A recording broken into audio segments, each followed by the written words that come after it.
जय हिंद साथियों, आप सभी का वेलकम करता हूं आपके चैनल जहां मैथ्स मैजिक पे। जहां रखते हैं हम आपको प्रोसेस सिलेक्शन तक पूरा अपडेट और देते हैं रियल और जेन्युइन इन्फॉर्मेशन। बात करते हैं सरकारी नौकरी का, प्राइवेट नौकरी का, और हेल्प करते हैं आपको तैयारी में भी।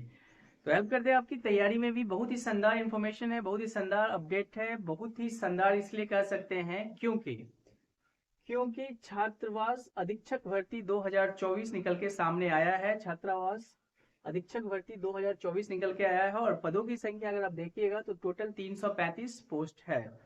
टोटल 335 पोस्ट है। अगर हम बात करें क्वालिफिकेशन का, तो अगर आप स्नातक हैं, किसी भी सब्जेक्ट से अगर आप ग्रेजुएट हैं, तो इस फॉर्म को आप फिलअप कर सकते हैं।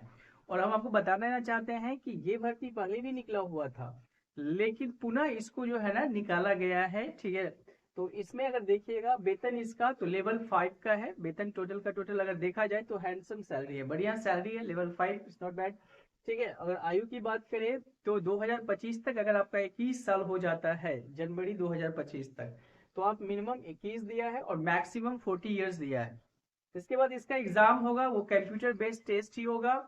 और पूरे एग्जाम का सिलेबस भी बताएंगे। तो टेस्ट इसका ऑनलाइन ही होगा, एग्जाम बेस्ड टेस्ट होगा, कंप्यूटर बेस्ड टेस्ट होगा। एग्जाम फी की बात करें, अगर ऑनलाइन आप फॉर्म भर रहे हैं तो 600 है। इसके बाद 400 है। 400 जैसे दिव्यांग के लिए हो गया, या जो बहुत ही कह सकते हैं कि पिछड़े हैं, उन लोगों के लिए 400 है। टोटल बात करेंगे, नोटिस भी दिखाएंगे, वेबसाइट पे भी ले जाएंगे, सब कुछ बात करेंगे। लेकिन अगर आप चैनल पे नए हैं और अभी तक चैनल को सब्सक्राइब नहीं किए तो जरूर चैनल को सब्सक्राइब कर लीजिएगा, क्योंकि हम रखेंगे आपको प्रोसेस सिलेक्शन तक पूरा अपडेट और देते रहेंगे रियल और जेन्युइन इन्फॉर्मेशन जब तक आपका सिलेक्शन नहीं हो जाता है।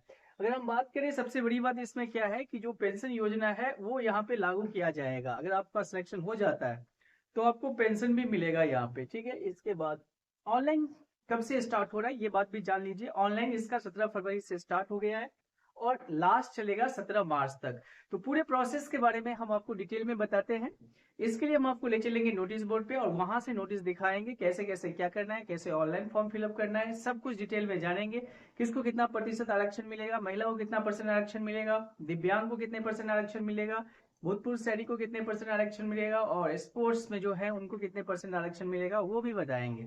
साथ में आपको जो है ना इस पूरे के पूरे प्रोसेस के बारे में और डिटेल में जानेंगे। एग्जाम कैसे होगा, क्या होगा, सारी जानकारी आपको इस वीडियो में मिल जाएगा। तो ले चलते हैं आपको नोटिस बोर्ड पे, उसके वेबसाइट से, और वहां से दिखाते हैं आपको क्या है पूरा प्रोसेस, कैसे होगा ऑनलाइन, कैसे इसका फॉर्म फिलअप होगा, सभी जानकारी आपको हम देंगे। लेकिन सबसे पहले नोटिस बोर्ड पे चलते हैं और देखते हैं क्या क्या है। थोड़ा सा इसी चीज को हम लोग डिटेल में देख लेते हैं। चलिए चलते हैं नोटिस बोर्ड। चलिए, तो हम लोग नोटिस बोर्ड पे आ चुके हैं। यहाँ से पहले नोटिस में समझते हैं और इसके बाद जो है ना आपको क्लियर हो जाएगा कैसे क्या करना है। देखिए, बहुत बड़ा नोटिस है, 16 पेज का नोटिस है, तो अपन थोड़ा सा फास्ट करेंगे, जो ज़रूरत का है वही करेंगे, बाकी आप नोटिस जो है ना इसके वेबसाइट से डाउनलोड कर सकते हैं। तो आइए देखिए, इसमें पद का नाम दिया हुआ है छात्रावास अधीक्षक ग्रेड सेकेंड है। ठीक है, और गैर अनुसूचित जाति अनुसूचित जाति सबका पोस्ट जो हम जैसे बताया आपको सेम उसी प्रकार है।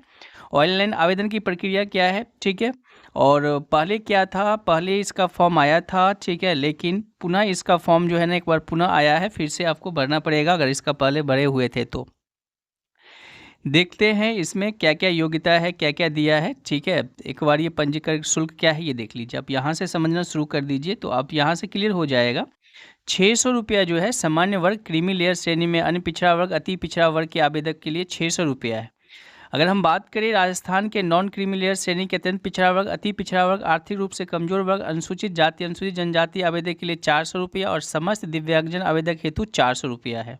ठीक है, छात्रावास अधीक्षक ग्रेड सेकेंड के रिक्त पदों का वर्गवार आरक्षण निम्न प्रकार है। ठीक है, अब देखिए इसका जो है ना कैसे है। सामान्य के लिए जो सीट दिया हुआ है, अगर हम सामान्य की बात करें तो 102 है, उस 102 सीट है। इसके बाद टोटल कुल पद 314 है सामान्य का। ठीक है, जिसमें 102 सामान्य हो गया, सामान्य महिला का 29 हो गया, विधवा का देखिए 12 है, और परित्यागता मतलब जो डिवोर्स है वो 2 है, सामान्य 34 है, अनुसूचित जाति में सामान्य महिला का 10 है और विधवा 4 है, अनुसूचित जनजाति में सामान्य 32 है, सामान्य महिला का 9 है और विधवा का 4 है। ठीक है, और अन्य पिछड़ा वर्ग में सामान्य 14 है, सामान्य महिला का सीट 5 है, विधवा का 1 है।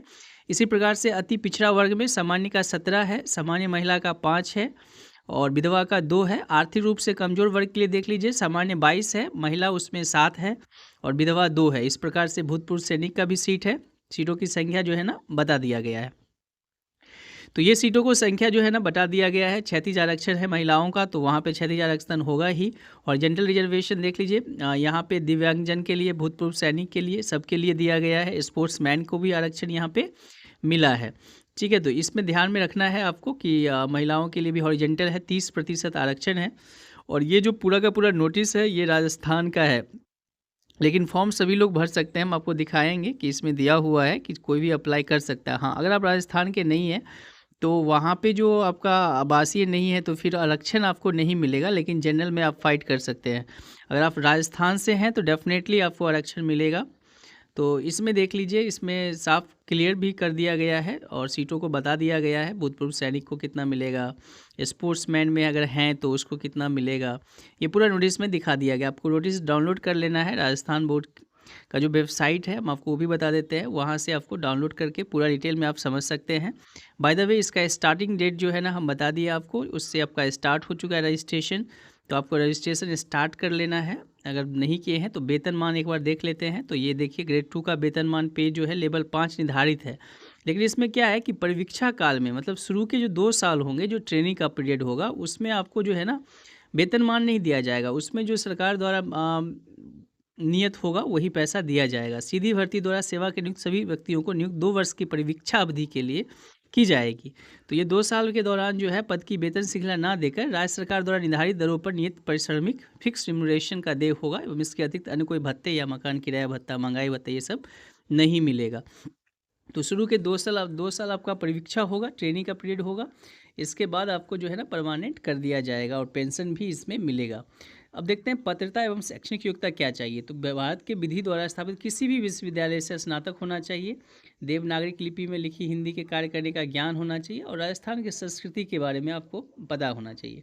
आवश्यक नोट क्या है, ठीक है, तो आवश्यक नोट में आप देख लीजिए कि परंतु ऐसे व्यक्ति जो सीधी भर्ती नियमों या अनुसूचियों में यथा उल्लिखित पद के लिए अपेक्षित शैक्षणिक योग्यता अर्हता रखते हैं, उनके लिए दिया गया है।